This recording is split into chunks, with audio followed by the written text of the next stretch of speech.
Aujourd'hui, je vous présente quelqu'un d'extrêmement intéressant. C'est un monsieur que j'ai eu la chance d'assister à une de ses messes. Et je vous le présente à l'instant, c'est monsieur l'abbé Desroches. Bonjour, Christophe. Comment allez-vous? Je vais bien toi-même. Oui. Pour mes téléspectateurs, en partant, j'aimerais ça qu'on puisse comprendre le ranking là, des titres de curé. L'abbé, c'est-tu plus fort? C'est-tu comme quand t'es full patch, tu tombes un abbé? Comment ça marche? Correct, ça me fait plaisir que tu me poses cette question-là. Écoute, un jour, je me promenais sur la rue, il y a une vingtaine d'années, puis il y avait un petit enfant qui s'en venait avec sa mère. Puis, alors quand la mère m'a vu, elle m'a dit « Bonjour, monsieur l'abbé ». Puis le petit garçon, il a dit « Maman, c'est pas un magasin, c'est Pierre. » Parce que pour lui, l'abbé, c'était le magasin de l'abbé. Okay. Alors, le mot abbé, ça vient d'un mot araméen qui est Abba et qui veut dire père. Alors donc, le sens du mot abbé, c'est d'être un père. Quand on est un prêtre diocésain, un prêtre séculier, il y a différentes sortes de sacerdoce, on va dire. Puis, il y a les religieux. On les appelle pères. Tout simplement. Tout simplement. Et les prêtres séculiers comme moi, on les appelle abbés. D'accord. Alors, au niveau du sens du mot, c'est la même chose. OK. Mais d'autres prêtres là, dans la province de Québec, ils ont-tu tous leur titre de l'abbé aussi, ou celui-là, il faut que tu te sois fait traiter de magasin une fois?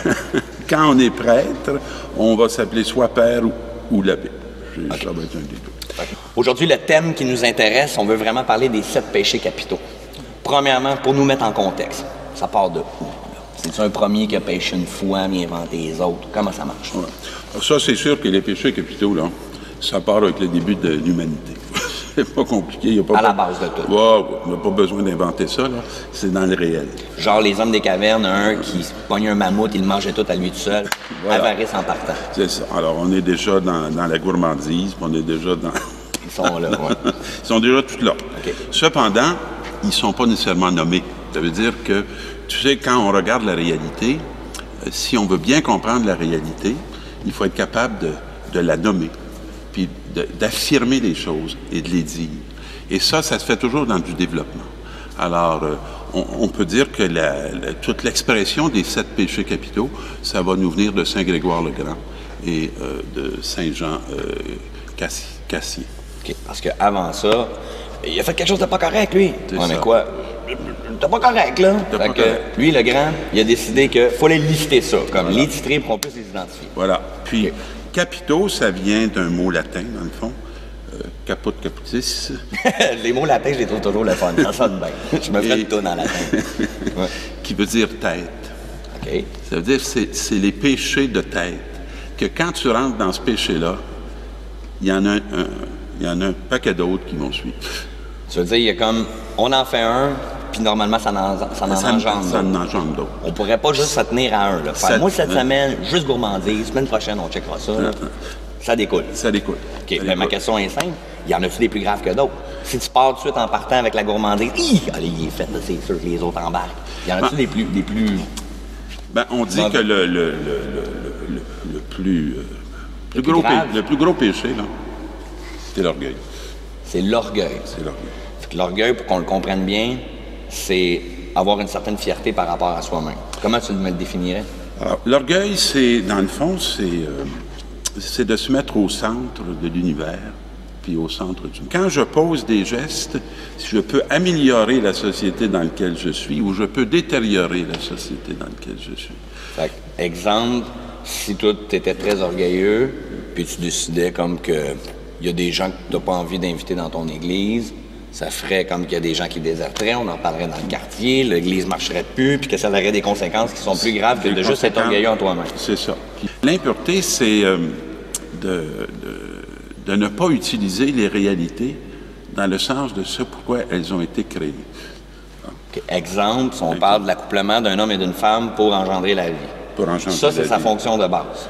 Oui. Mais quand on commence à s'amuser, même pour faire comme d'autres, on va juste filer coquin, mais pas besoin d'engendrer de la vie avec ça. On parle d'impureté. Puis on s'engage pas trop, puis on n'est pas responsable. Alors là, on commence à parler pas mal d'impureté. Et ça a comme conséquence ceci. C'est que l'autre n'est plus un sujet. Il est un objet. Vois-tu, le péché capital, là, hein, pour bien comprendre ce que c'est, Il faut comprendre, ou je dirais, il faut partir presque des vertus. Des vertus. Des vertus. OK. Hein?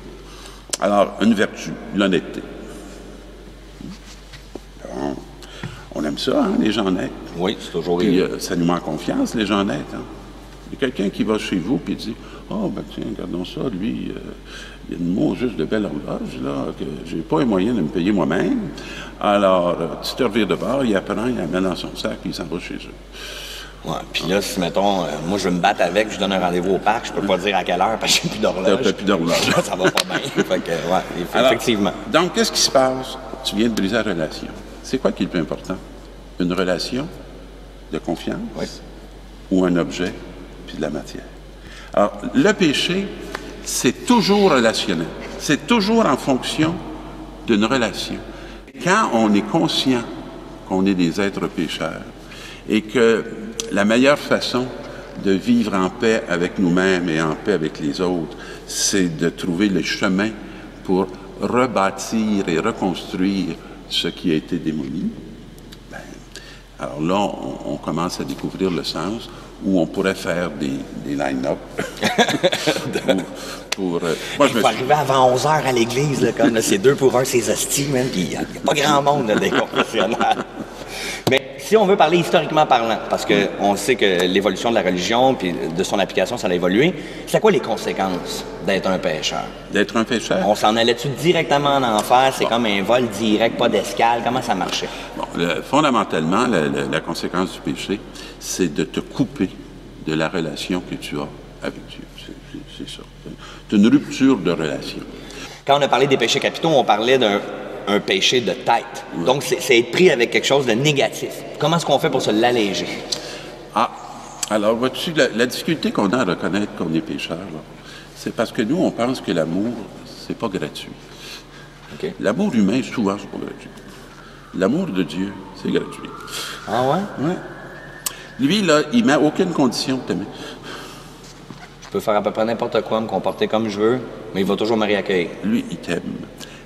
Alors, quand on avoue qu'on est pécheur, nous, on pense qu'on est condamnable.